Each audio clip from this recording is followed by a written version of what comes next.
जळगावातील राडा प्रकरणात मोठी बातमी समोर येते. जळगावाच्या पाळधी गावात गाडीच्या किरकोळ वादातून राडा झाला होता आणि त्यावरून मंत्री गुलाबराव पाटील यांनी आता वक्तव्य केलेलं आहे. पाळधी गावातील संचारबंदी लवकरच उठवण्यात येईल असंही ते म्हणालेत.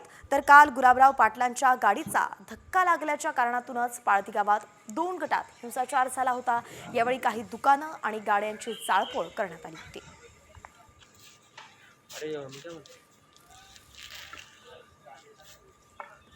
मी गडावर असताना ही घटना घडली आणि ती गैरसमजुतीने झालेली घटना आहे. आता सध्या गावामध्ये शांतता आहे आणि आमचं गाव हे 30 वर्षापासून एकतेने राहणारं गाव आहे.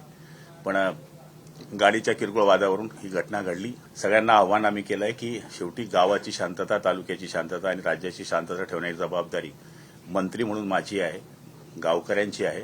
गावाची शांतता प्रस्थापित झालेली आहे. पण प्राथमिक पोलिसांना जे वाटलं की कर्फ्यू लावली पाहिजे त्यांनी ती लावली होती. मला वाटतं आज संध्याकाळपर्यंत ती पण उठवली जाणार आहे.